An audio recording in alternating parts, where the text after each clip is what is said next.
It's not necessarily a topic that you'll have encountered economists talking and thinking about, but we do quite a lot. If you wanted to justify such a thing, then it is technically a subfield of labour economics. So the study of labour markets, education, all those sorts of things. And this kind of fits comfortably in there, along with other topics like the economics of the family, economics of gender economics, and all sorts of other topics. But if you needed to justify it, that's where it sits. So we're going to be talking about it. Like Vicky said, any questions can go in the chat, and if they feel like questions of clarification or questions that are particularly well timed, then I don't mind being interrupted. Otherwise, we can wait till the end. So I thought we'd start with some basic facts about love and romance. It's been a long time that humans have been around on this planet, and nevertheless never quite felt like we had a true handle on love and romance. So people like Shakespeare and plenty of other poets had tried to encapsulate it, to try and understand this fundamental part of the human condition. So with examples like, shall I compare thee to a summer's day, or something about roses. But that didn't really get to it. It wasn't really until much later than Shakespeare, around, I don't know, 400 years later, that Gary Becker came to draw up his model of marriage, and then things started to fall into place. Things seemed to be a little clearer, at least so far as economists are concerned. Why do we care about couples? Why do we care about marriage? Well, like I alluded to, marriage is actually a big part, or love and romance are a big part of people's lives. And as a result, that's going to affect their happiness. Now, contrary to what you may have heard about economists, that we know the price of everything and the value of nothing, we actually tend to talk about utility more often than we talk just about money.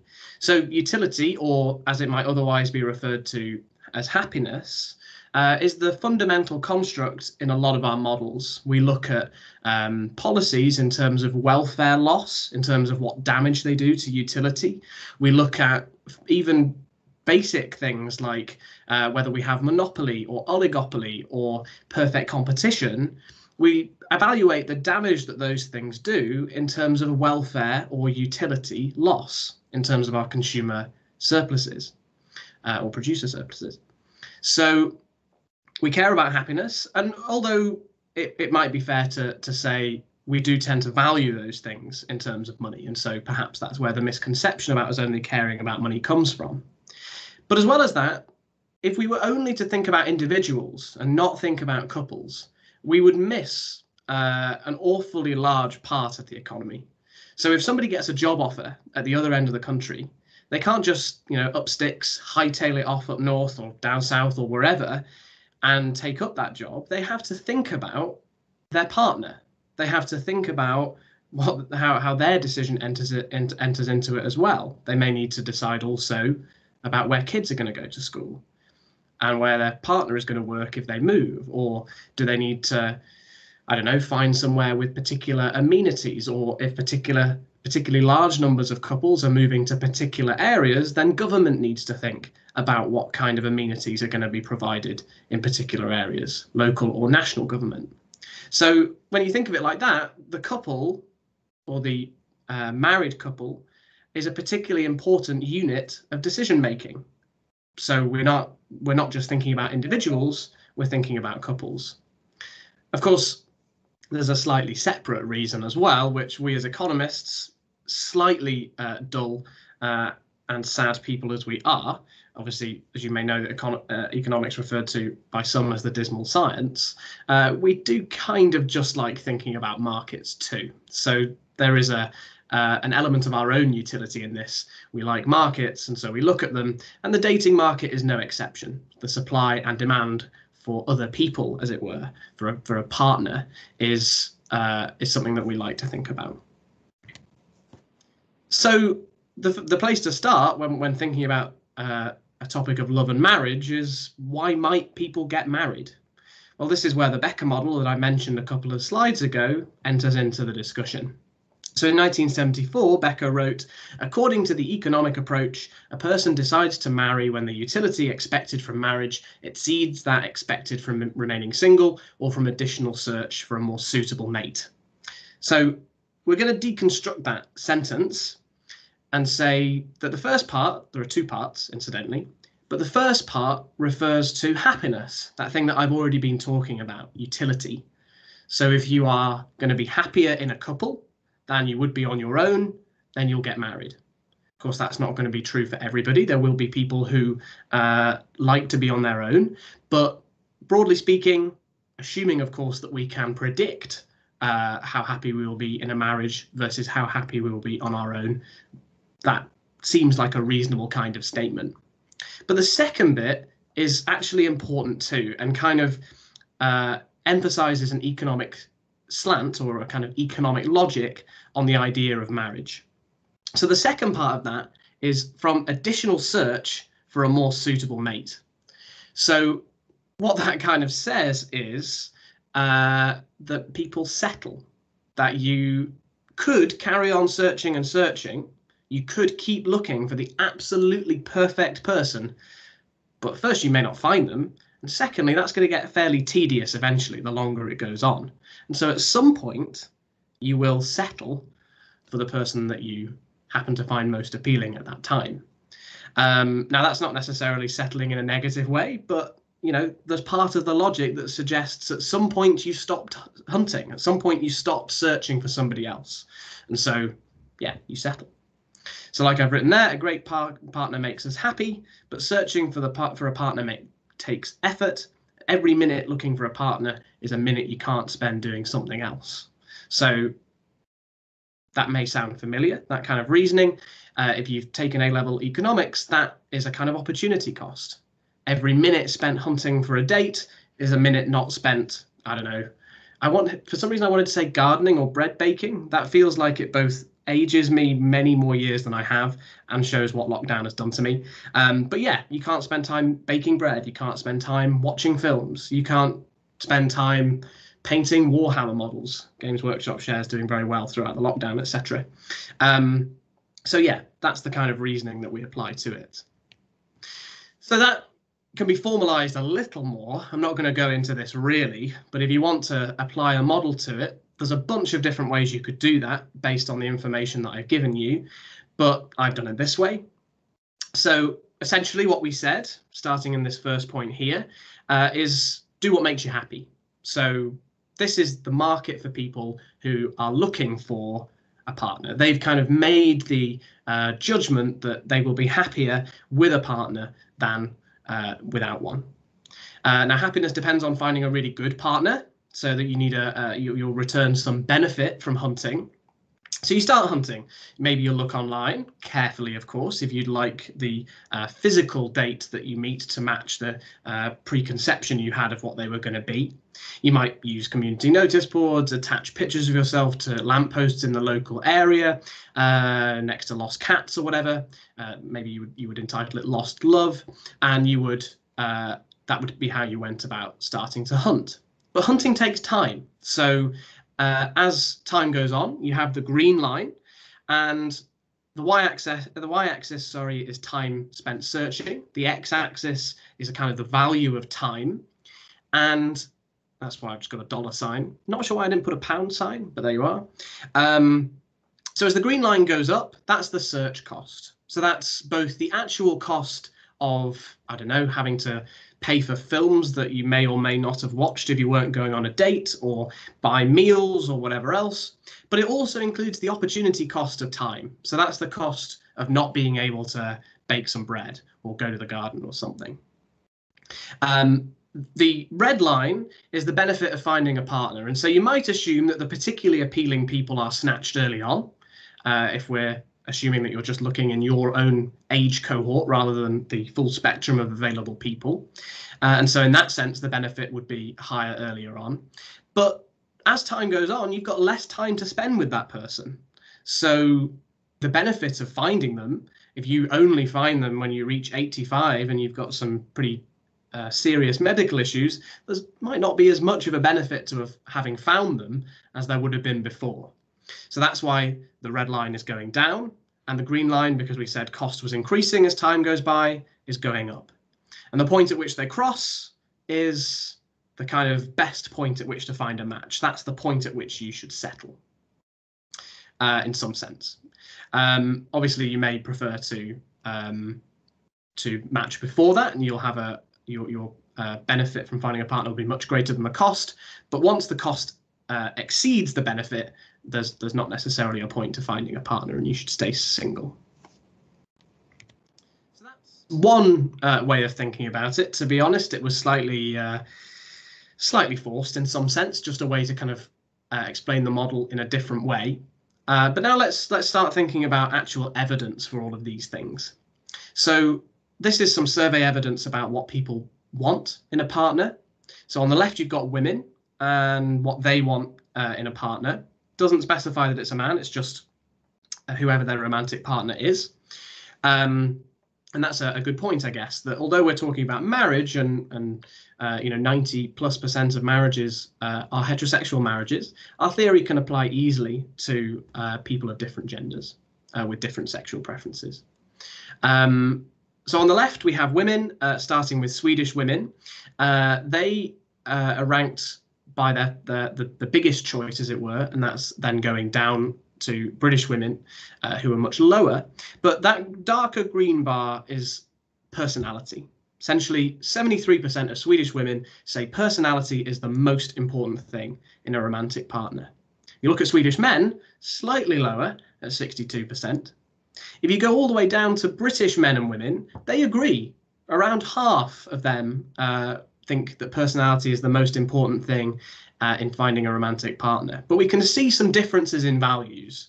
So with British women, 21% think that a sense of humour is the most important thing, or a sense of humour that they like is the most important thing. For men, that's a fair bit lower, about 13% thinking that's the most important thing. And the thing that you spot being quite a lot bigger, 10 percentage points bigger, is that they are good looking. So for British women, 5% think that the person being good looking is the most important thing. For British men, 14%. So 9 or 10 percentage points bigger. Now, of course, that might fit to stereotypes you have in your mind about these things, but it's always good to test stereotypes against data. You can see it's not just stark in the UK, it's much starker in some other places. So Egyptian women, for example, 53% report personality being the most important thing versus a third of Egyptian men, and a third of Egyptian men report the person being good looking as the most important thing, compared to a third of that, 12% of Egyptian women saying the same thing. So we have different things that we value in a partner, but to what extent does economic evidence suggest that these things are what is actually really important? Because there's a few things that aren't missing in those color-coded answers. Education level of the person isn't there. What their job isn't there. And those are things that if we move on to talking about economic research, that we actually find to be important. So the summary that I put on the left there is that people like people who are similar to them, or, and this fits with our model, low effort or low cost to find. So there's a bunch of different economic papers that have looked into this. So if we just go down the slide, I picked out a small selection.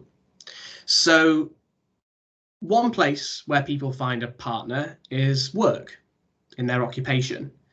And so what a bunch of these papers will do is they will take everybody in their data set. They will have a data set that includes men, and it's usually men and women, to be honest. It's heterosexual couples because the sample size is so small for same-sex couples. Usually our surveys are not huge, and same-sex couples make up around 1% of the percentage of couples. So there is a growing body of research that looks at same-sex couples, but many of these papers sadly don't. So if we take the stock of men and the stock of women, and then we randomly match them up, we just apply a random algorithm to our data that puts them all together, and we compare, we look at that and we see the rate of couples who have the same level of education, the rate of couples that have the same job, and then we can compare that random scenario to what actually happens in the data in actual real life couples. So Mansour and McInish a few years ago report this paper where people are much more likely to match up with somebody at work.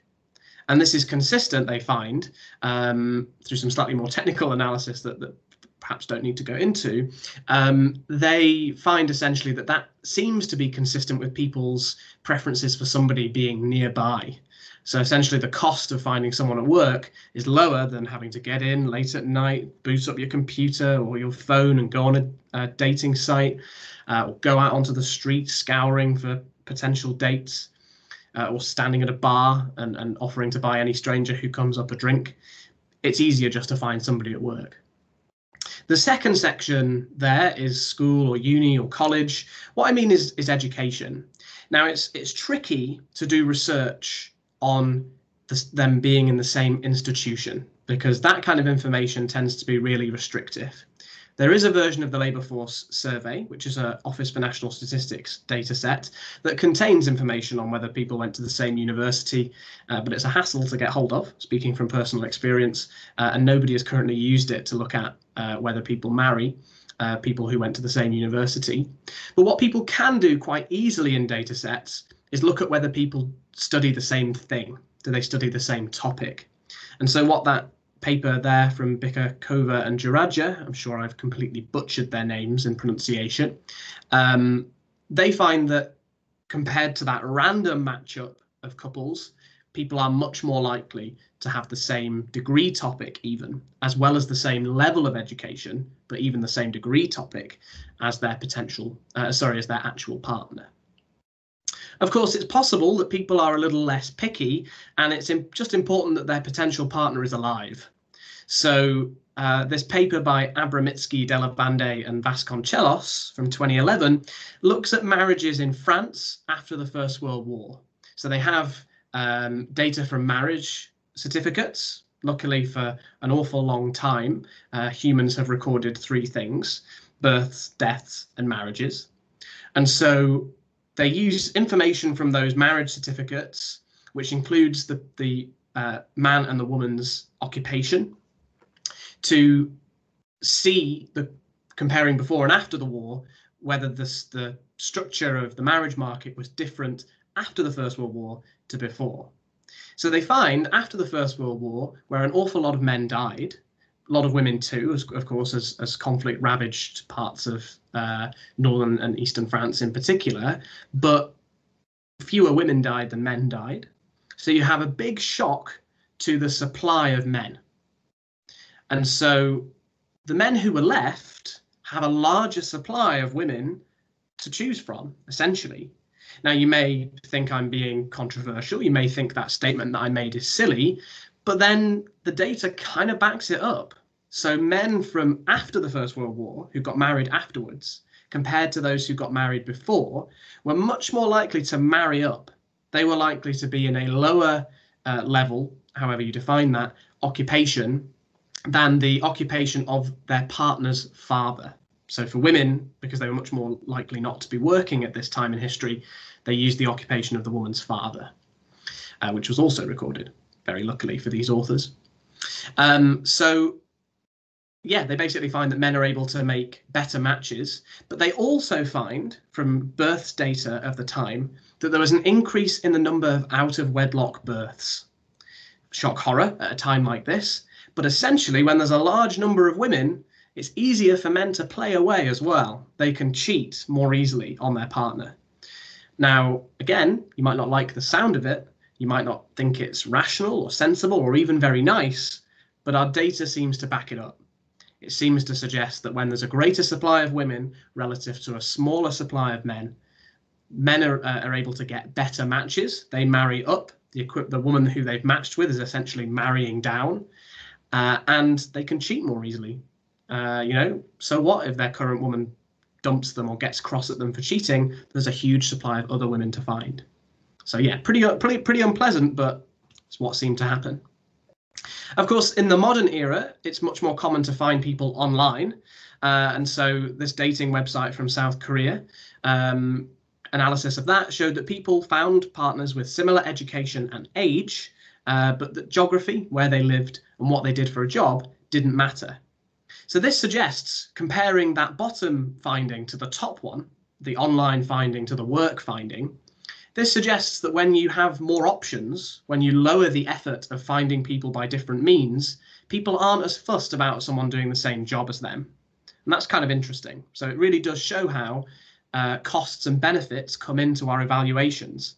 Lower the cost of finding someone by making online dating sites more prolific, and they choose different factors about their partner than they did before.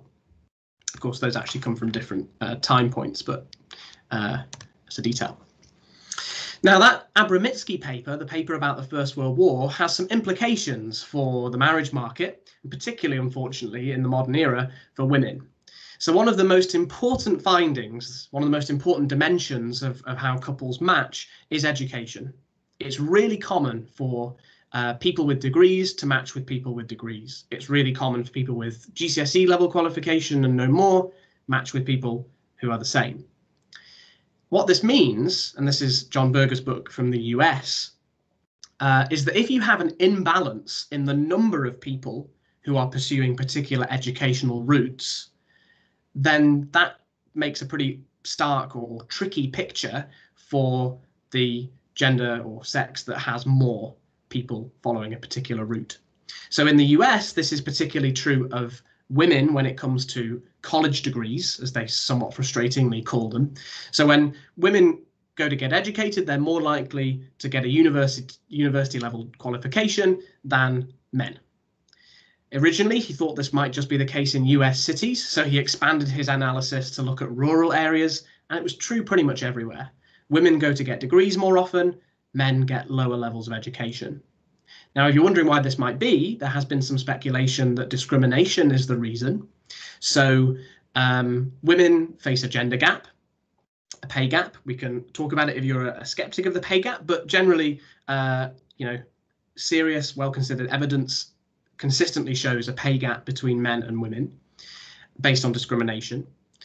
So if you are going to be discriminated against and you want to earn a lot, you might need to go and get more qualifications to prove to the potential discriminator that you're good. And so this is one slightly sad reason why people have speculated women go on to get more levels of education, higher levels of education.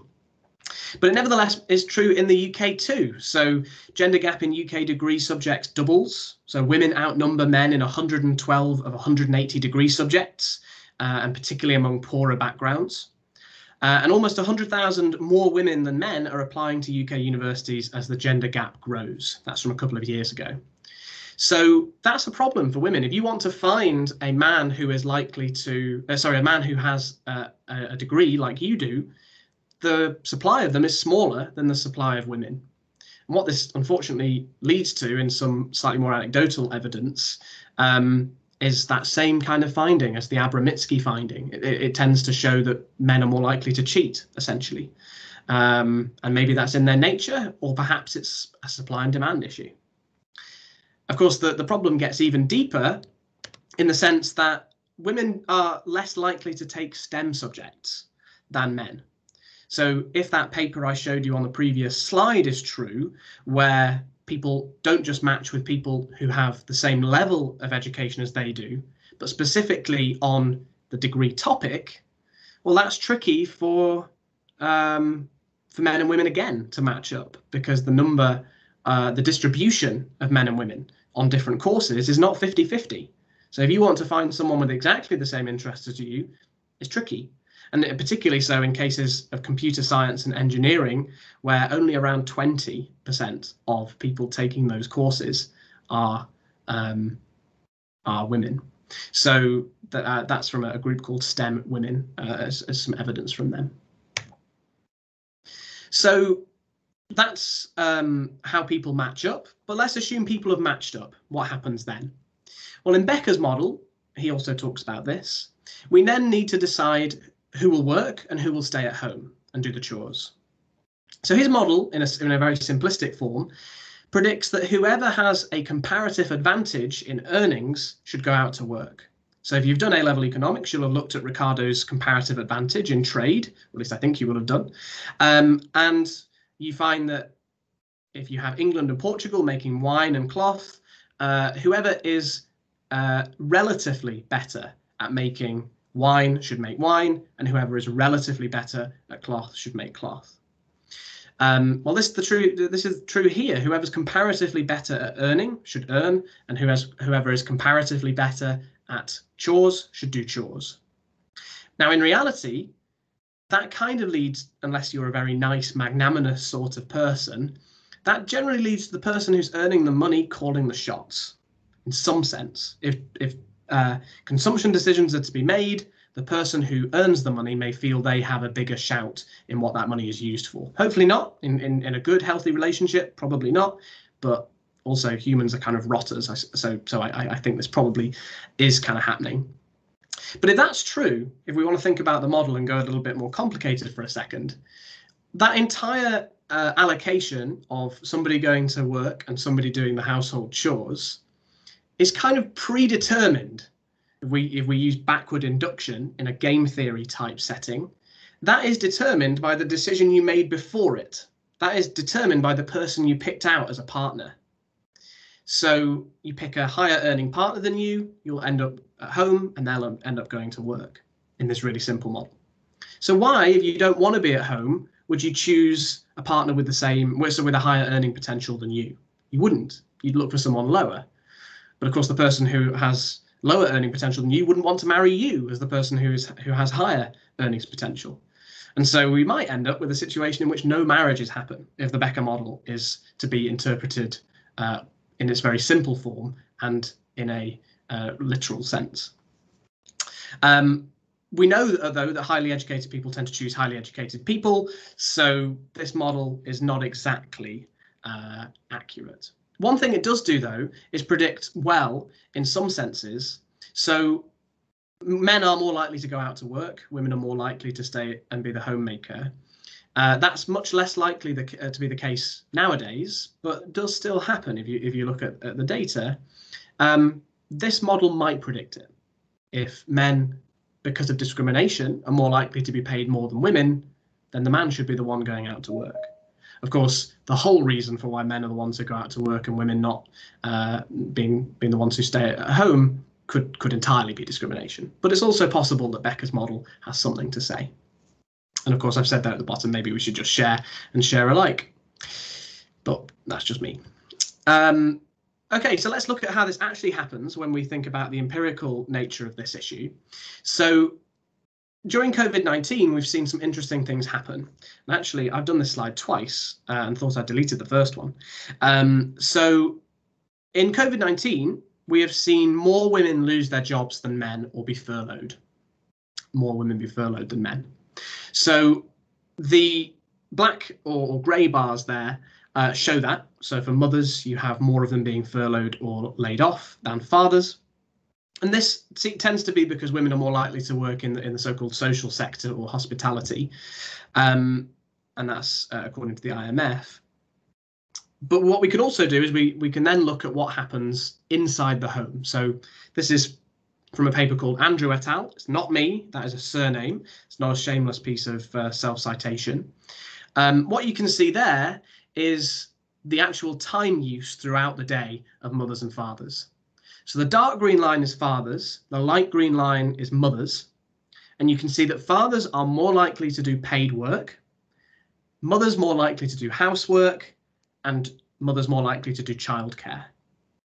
And in other work, this was shown to, in the UK at least, have grown even starker in COVID relative to before. So men were doing more during lockdown, but women were doing even more than that relative to compared to a higher baseline.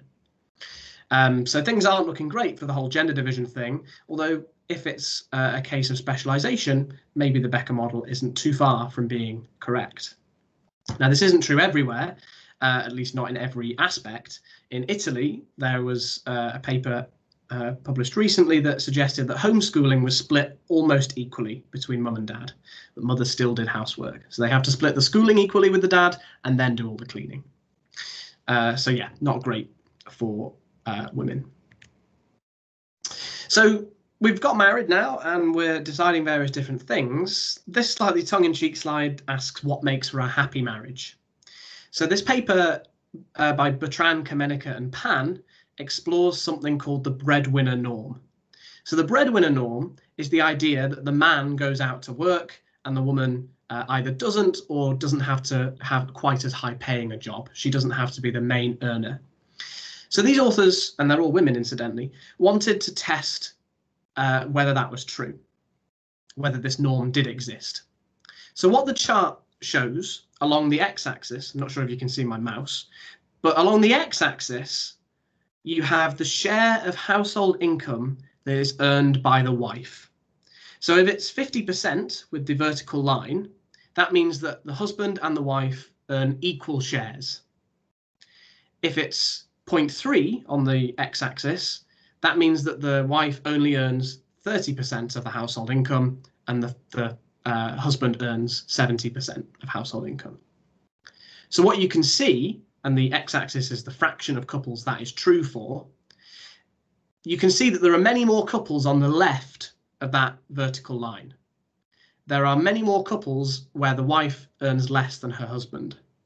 And you can see a sharp drop off after the vertical line, showing that there's not very many households at all where the wife earns substantially more than her husband. So, like I say in the points on the left there, marriages where the wife earns more than her husband are less frequent than marriages where the husband earns more than his wife. But they went into more than that. So that's not necessarily evidence of a breadwinner norm. That could be evidence of some kind of employer discrimination, not paying women as much or not employing women as frequently.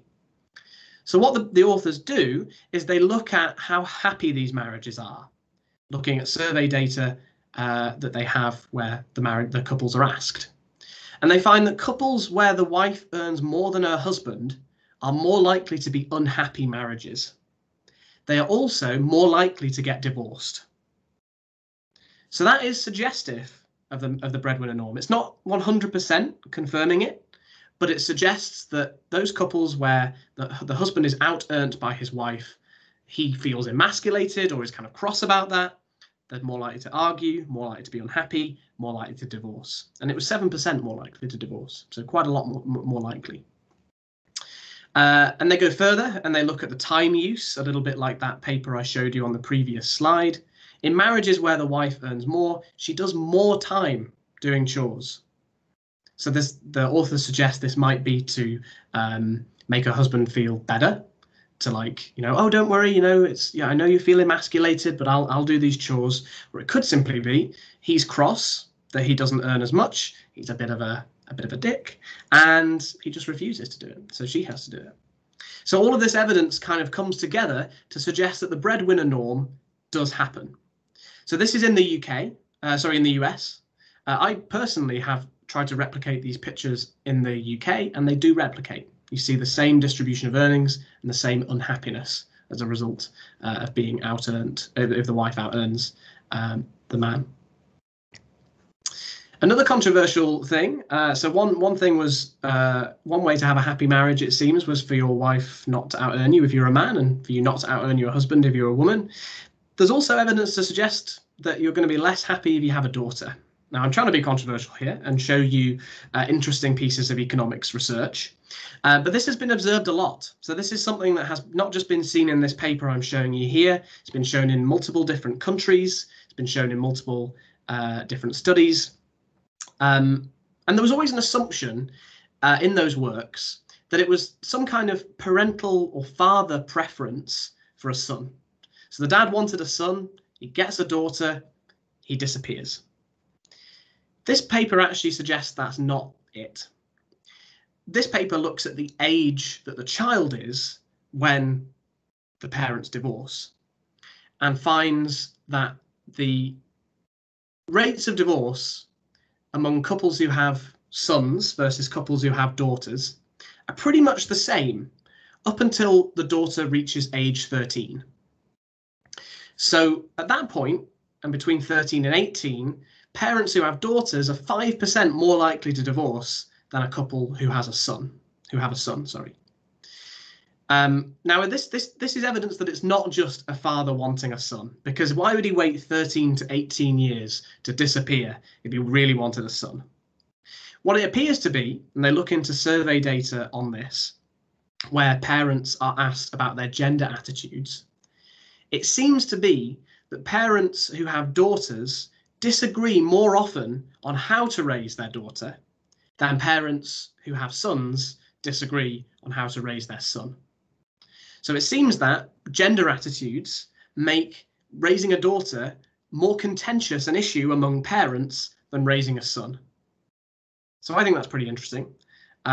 Really fascinating paper in the Economic Journal. I guess if you're interested, this previous paper was in the Quarterly Journal of Economics, which is like the journal in economics. I'll never publish anything in there for absolutely sure.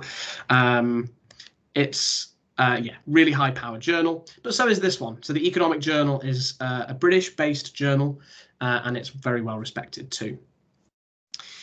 So that's two very controversial results. Both of them fit into the economics of identity. So this is a little side note. This isn't what you came to see, but it's my area of research. I find it interesting. I think there are some really cool papers published in this area. You won't necessarily see it if you come either to Lancaster or to other courses, because even gender economics and the economics of identity they don't tend to be taught on undergraduate courses. But you can always do your undergraduate dissertation in this topic. In fact, I'd urge you to. And yeah, that would be really cool. So some papers for some examples. Female role models. So having outside visitors, not teachers, but outside visitors come in who are successful people in business or whatever, come in and talk to students, make it more likely that female students will go on to study economics for their degree. And that's some research, from very up-to-date research by Catherine Porter, and I can't remember the first name of Sarah. Catherine Porter is a senior lecturer here at Lancaster. Really well-published paper, incidentally. Second point, having daughters makes US congressmen more likely to vote liberally particularly on issues like reproductive rights. So this is in the United States, where they use these slightly confusing conservative and liberal titles for right wing and left wing. But yeah, on issues like reproductive rights, I think some gun legislation as well, congressmen are more likely to vote left wing than right wing if they had a daughter. And this final paper, one of the authors there, Durante, Ruben Durante, is also associated with Lancaster University. This paper was published in the American Economic Review, which is like the Quarterly Journal of Economics, considered to be, pretty much the top possible journal to publish in economics. They found that a football victory, so they surveyed people just before and just after a football victory, a national football victory in Africa. They found that a victory for the national team makes people identify less strongly with their own ethnic group than the country as a whole, and they're more likely to say they trust their fellow countrymen.